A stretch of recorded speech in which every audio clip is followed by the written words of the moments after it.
Hello friends, welcome to my new video. तो आज की वीडियो में हम लोग बात करेंगे स्पेशली उन लोगों के बारे में, उन स्टूडेंट्स के बारे में या फिर उन फ्रेशर्स के बारे में जो या तो अभी कॉलेज से पास आउट हुए हैं जस्ट, या फिर वो कॉलेज में पढ़ रहे हैं या अभी स्कूल में पढ़ रहे हैं। ठीक है, उन लोगों को कुछ ना ब्रेन वॉश किया जा रहा है। कुछ लोग हैं जो कि अपने बेनिफिट के लिए, अपने कुछ मॉनेटरी बेनिफिट के लिए अपने उन लोगों को ना ब्रेन वॉश कर रहे हैं। तो धीरे धीरे इतनी ज़्यादा मिसकंसेप्शन और इतने ज़्यादा मिथ मार्केट में फैला दिए हैं, रूमर्स फैला दिए कि वो जो बच्चे हैं वो बहुत ही ज़्यादा कंफ्यूज हो चुके हैं और वो इधर उधर सेम क्वेश्चन पूछते हैं। मैं देख रहा हूँ टोटली 10 क्वेश्चंस होंगे जो कि हर एक बच्चा इधर उधर जाके पूछ रहा है, अलग अलग कमेंट सेक्शंस में पूछते हैं। तो मैं उनमें से कुछ जो मिथ है ना उनको आज बस्ट करना चाहूँगा और रियलिटी आपको बताना चाहूँगा कि रियलिटी है क्या। तो हम जो पहली चीज़ है उससे स्टार्ट करते हैं, जो कि आजकल के जो फ्रेशर्स हैं उनको बहुत ज़्यादा कंफ्यूज किया जा रहा है एआई को लेके। ठीक है, एआई को लेके कंफ्यूज किया जा रहा है कि आप लोग जल्दी से एआई सीखो, नहीं तो आप बर्बाद हो जाओगे, आप कुछ नहीं कर पाओगे। तो एआई की एक तरह से रैट रेस स्टार्ट करने की कोशिश की जा रही है। सब लोग एआई का रोड मैप दे रहे हैं। तो अभी जो फ्रेशर्स हैं उनको लग रहा है हमें एआई सीखनी चाहिए। ठीक है, अगर आपको याद होगा तो कुछ टाइम पहले यही फ्रेशर्स जो मतलब उस टाइम के जो फ्रेशर्स थे 3-4 साल पहले, वो ब्लॉकचेन भी सीख रहे थे। उस टाइम पे ब्लॉकचेन का बूम आया था कि क्रिप्टो करेंसी है, ब्लॉकचेन सीख रहे हैं। तो सब लोग जो इवन जो कॉलेज के प्रोजेक्ट है उसमें भी सब ब्लॉकचेन घुसाने की कोशिश कर रहे थे। लेकिन मैं पूछना चाहूँगा कि आज वो बच्चे कहाँ हैं? आज वो क्या ब्लॉकचेन में बना रहे हैं? ठीक है, वो एक बूम था जस्ट, वो उसके उस बूम के अंदर सारे बच्चे मतलब अपने आप को पूरी उन्होंने एनर्जी लगा दी उस ब्लॉकचेन सीखने में और वो सब करने में।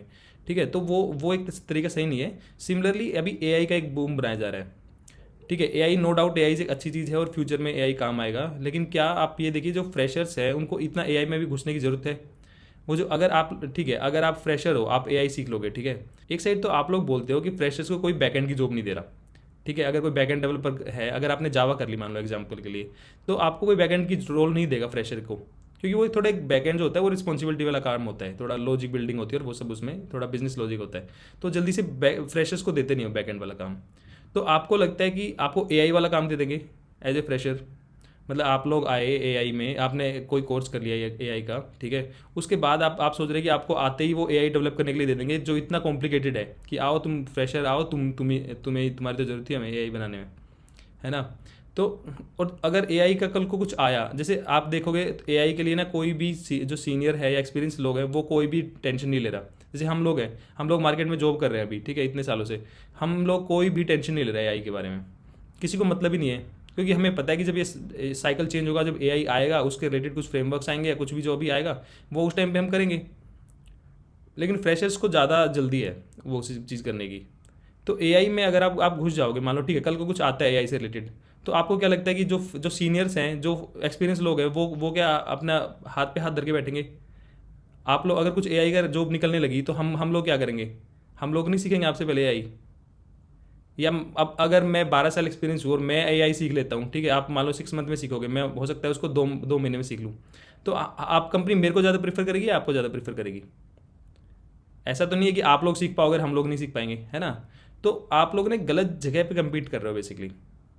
आपकी अप्रोच गलत है। आप एआई में, आप एआई सीखना कोई ख़राब चीज़ नहीं बोल रहा मैं, लेकिन आप ना सब कुछ छोड़ के एआई के पीछे भाग रहे हैं कुछ बच्चे। और क्योंकि एआई ना अपने जो अभी जो एआई का है, जो अभी टाइम चल रहा है, एआई में स्क्रैच से सब कुछ करना पड़ेगा। आपको मैथ करना पड़ेगा, आपको पाइथन के फ्रेमवर्क्स करने पड़ेंगे, डेटा मैनिपुलेशन के फ्रेमवर्क्स करने पड़ेंगे। वो सब करने की फ्यूचर में जरूरत नहीं पड़ेगी। ठीक है, क्योंकि फ्यूचर में इसके ऊपर रैपर्स लिखे जाएंगे, फ्यूचर में इसके ऊपर फ्रेमवर्क्स बन जाएंगे। इसको एक हाई लेवल, मतलब एक जो लो लेवल जो कोडिंग होती है उसको हाई लेवल में करने के लिए रैपर्स आते हैं उसके ऊपर, तो वो ईजी हो जाता है। ठीक है, वो सब चीज़ आएगी फ्यूचर में, तब आपके लिए ये डेवलपमेंट ईजी रहेगा। AI development will become easy after 2 years. तो आपको ये सब सीखने की भी जरूरत नहीं है। मैं एक अलग से वीडियो बनाऊंगा कि फ्यूचर में क्या होने वाला है एआई के साथ। ठीक है, लेकिन अभी जो बच्चे हैं वो बहुत ज़्यादा एनर्जी वेस्ट कर रहे हैं, बहुत ज़्यादा। वो फिर से पूरा मैथ पढ़ना स्टार्ट कर दिया उन्होंने सब एआई, क्योंकि आपके जो भैया दीदी है, जो भी बहुत सारे इन्फ्लुएंसर बन चुके हैं, आप उनको ब्लाइंडली फॉलो करते हैं और वो भैया दीदी ने सबने रोड मैप निकाल दिया। लेकिन आपने एक चीज़ नहीं देखी होगी कि किसी भी भैया दीदी ने रोड मैप तो निकाल दिया, लेकिन किसी ने भी अपना कोर्स लॉन्च नहीं किया एआई से रिलेटेड। सोच के देखो, उन लोगों ने बैक एंड, फुल स्टैक, मन स्टैक, उन्होंने हर चीज़ का कोर्स निकाल दिया, लेकिन उन्होंने किसी ने भी, एक भी, आप अपना भैया दीदी कोई भी अपना दिमाग लगाओ, किसी ने भी, एक ने भी एआई का कोर्स लॉन्च नहीं किया अभी तक। और ना वो कर पाएंगे। क्यों नहीं कर पाएंगे सोचो? क्योंकि एआई सीखना उतना ईजी नहीं है। AI is not a job. ठीक है, तो आपको कोई भी ऐसा नहीं होगा कि, और ये लोग तो इतने मतलब कोर्स बेचना इतने इनका फेवरेट काम है कि अगर कुछ भी चीज़ होगी उसका कोर्स बेच देंगे। बट वो एआई का कोर्स नहीं बेच पाएंगे क्योंकि वो सीख नहीं पाएंगे।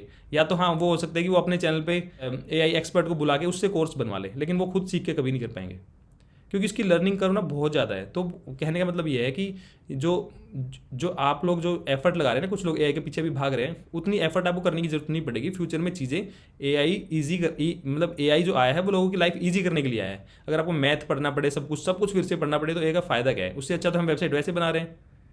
फिर अगर आपको सब कुछ ही पढ़ना पड़ेगा मान लो, और फिर आप जाके उससे कोड लिखवाओगे, चैट जो आपका मतलब ऑटोमेशन वाला मॉडल होगा, उससे अच्छा तो फिर अभी ना करवा लें उससे। अभी कोडिंग जो उसी से भी तो सब चीज़ें बना ही पा रहे थे अभी तक।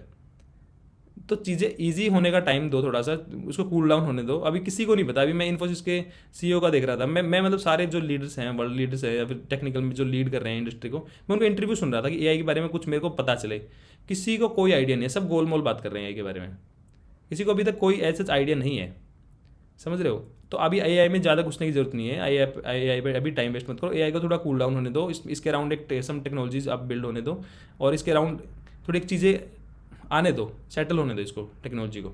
उसके बाद आप सीखना शुरू करना। अभी से जंप करने की जरूरत नहीं है। ऐसा नहीं कि आप सबसे पहले सीख लोगे तो आपको जॉब मिल जाएगी। जब आप सीख लोगे ना, जिस टाइम जब जॉब का टाइम आएगा, तो सीनियर्स जो हैं इतने, वो जो आप 6 महीने में सीखोगे वो 1 महीने में सीख लेंगे। आपको पता नहीं कि जो हम लोग हैं, जैसे अब कोई नया प्रोजेक्ट आता है, ठीक है, उस प्रोजेक्ट में हमें सिर्फ 1 वीक का टाइम मिलता है नई टेक्नोलॉजी सीखने का, और 1 वीक के बाद वो हमारे सीवी में ऐड कर देते हैं कि ये टेक्नोलॉजी पे हमने 5 साल काम किया है। जो मैं सर्विस बेस्ड में काम कर रहा हूँ, अपनी बात बता रहा हूँ। हमारे में कोई भी टेक्नोलॉजी होगी उसमें 1 वीक का टाइम मिलेगा, और 1 वीक में वो उसमें इंटरव्यू भी क्लियर करना होता है हमें क्लाइंट का, और हम अपनी उसको ऐड भी कर देते हैं, और 5 साल जितनी नॉलेज भी एक्वायर कर लेते हैं, जिससे कि हम काम करना स्टार्ट भी कर देते हैं। तो आपको पता नहीं कि लोगों की लर्निंग जो स्पीड है वो बहुत फास्ट है, जो सीनियर्स होते हैं। सीनियर्स का यही फ़ायदा होता है कि उनकी लर्निंग स्पीड बहुत फास्ट होती है, और वो उनका प्रॉब्लम सॉल्विंग बहुत ज़्यादा शार्प हो जाती है। बाकी कोडिंग तो सब लैंग्वेज तो सबको यही सेम ही आती है, ठीक है। तो जब एआई का जब टाइम आएगा तो सब लोग सीख लेंगे। तो आप अभी कोई आपको एज नहीं मिलने वाला। पॉइंट यहाँ पे ये है कि आपको कोई अभी जल्दी सीख के कोई एज नहीं मिलने वाला। तो एआई पे उतना टाइम वेस्ट मत करो, थोड़ा बहुत ठीक है। अगर आपको एआई करना ही है तो पाइथन लैंग्वेज है जो कि आपको काम आएगी। मैंने अपनी बेस्ट प्रोग्रामिंग लैंग्वेज वाले वीडियो में बताया था कि पाइथन सीख लो, वो आपको फ्यूचर में काम आएगी। पाइथन सीख के छोड़ दो बस, उसके बाद अपनी नॉर्मल जॉब के लिए जाओ। अगर आपने एक बार बेस बना लिया, फिर आप उसके बेस पे अपनी जॉब्स ले लोगे ईजिली, ठीक है। तो एआई वाली चीज़ क्लियर कर दी मैंने। सेकंड चीज़ आती है, जो आपके भैया दीदी हैं वो डीएसए कोर्सेज बेच के आपकी दिमाग ख़राब कर दिया है। मैं लोगों से पूछ रहा हूँ, कोई कह रहा है मैंने 500 क्वेश्चन सोल्व कर लिए, कोई कह रहा है मैंने कितने क्वेश्चन सोल्व कर लिए हैं इसके डीएसए के। और वो जो डीएसए वाले जो भैया दीदी हैं, वो साथ साथ क्या करते हैं, बीच बीच में वो फैंग वाले लोगों को इंटरव्यू के लिए या पॉडकास्ट के लिए बुलाते हैं, और वो फिर बताते देखो मेरा 50 लाख का पैकेज लगा है, मेरा 70 लाख का लगा, 1 करोड़ का पैकेज लगा है। वो इस तरह की चीज़ें बताते हैं, और आपको ना डे ड्रीमिंग करवाते हैं वो लोग। और फिर आप उनके जाल में फंसे रहते हो कि यार इतना बड़ा पैकेज मिला तो मैं भी लग जाता हूँ डीएसए, मैं भी कोर्स करने लग जाता हूँ इनका डीएसए का। डीएसए करो, सब कंपनी डीएसए पूछती भी है थोड़ी बहुत, लेकिन डीएसए आप सिंपल चैट जीपीटी के पास जाओ, उसको बोलो top 50 DSA questions across all the companies, तो आपको एक डीएसए की एक वो लिस्ट बना के दे देगा 50 क्वेश्चन की। बस वो 50 क्वेश्चन कर लो, आपका सारे इंटरव्यू में क्लियर हो जाएगा। और जॉब में कभी भी डीएसए नहीं पूछा जाता, जो जॉब के डेली रूटीन के काम में कभी डीएसए नहीं यूज होता। मुझे 12 साल हो गए हैं, मैंने डिफरेंट टेक्नोलॉजी पे काम कर लिया है। 12 साल से मैं कोडिंग कर रहा हूँ। मैं .NET से मैंने स्टार्टिंग की थी, फिर मैंने एंगुलर पे, और मैंने डिफरेंट मैंने 5-6 तो फ्रेमवर्क पे काम कर लिया जावास्क्रिप्ट के, ठीक है। कोर जावास्क्रिप्ट पे मैंने वनीला जावास्क्रिप्ट पे बहुत काम किया मैंने, और अभी मैं नोड पे भी काम कर रहा हूँ। मैंने डीएसए का एक लाइन लिखने की जरूरत नहीं पड़ी कभी भी इन चीज़ों की। ये मैंने अपने डीएसए वाले वीडियो में बताया था कि डीएसए एक चीज़ों को डेवलप करने के लिए होता है। मतलब आप अगर आप कोई प्रोग्रामिंग लैंग्वेज बना रहे हैं, कुछ कर रहे हैं, उस लेवल की चीज़ है, वो डेली रूटीन में नहीं काम आता। और डीएसए के बिना भी बहुत अच्छी जॉब लगती है। तो डीएसए पर उतना टाइम वेस्ट मत करो। डीएसए मैंने बताया था कि 50 डीएसए के क्वेश्चंस कर लो, उतना बहुत है। जैसे मैं एग्जांपल दे देता हूँ आपको। देखो मैंने इसको चैट जीपीटी को बोला top 50 most asked DSA questions across all companies interview, ठीक है। इसने बताया, इसने एरे के, देखो एरे के 10 क्वेश्चन दे दिए, इसने स्ट्रिंग के दे दिए 20 क्वेश्चन, ठीक है। इसने 30 क्वेश्चन दे दिए, लिंक लिस्ट के, ट्री के दे दिए, ग्राफ के दे दिए, इसने ऐसे करके सबके दे दिए। तो आपको बस इतना ही डीएसए करना है, इतने में आपका हो जाएगा।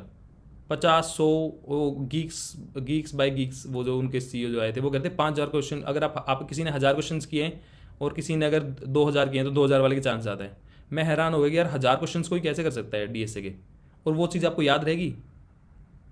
वो किसी को याद नहीं रह सकती। वो जो इस फील्ड में है वो अपनी चीज़ को ही अच्छा बताएंगे ना। मैंने ये चीज़ क्लियर की थी डीएसए वाली वीडियो में भी, बट आपने वो नहीं देखा होगा, कोई बात नहीं, देख लेना फिर से जाके। तो डीएसए पे टाइम वेस्ट मत करो। और जो फैंग है, फैंग के लिए जो इतने सारा जो इन्होंने हवा बना रखा है कि फैंग में जाना है, भाई फैंग में कभी भी जा सकते हैं, मैं भी जा सकता हूँ, है ना। तो फैंग कोई कल ऐसा नहीं होगा कि कल को बंद हो जाएगी। तो आप अपनी जॉब लेने फोकस करो ना। आप क्यों, आपको 50 लाख और 1 करोड़ की जॉब चाहिए अभी? अभी आप अपनी जॉब पे फोकस करो ना। जो जॉब है वो उसके लिए पढ़ो ना आप। डीएसए करके और फैंग के लिए क्या करोगे आप अभी? तो यही मैंने अपनी वीडियो में बताना था। और अगर आपको वीडियो अच्छा लगा तो प्लीज़ आप अपने फ्रेंड्स के साथ शेयर करना और चैनल को सब्सक्राइब करना। इसमें बहुत सारी वीडियोज़ और भी आएंगी और बहुत सारी क्लैरिटी आपको मिलेगी। Thank you so much. मिलते हैं नेक्स्ट वीडियो में। Bye bye.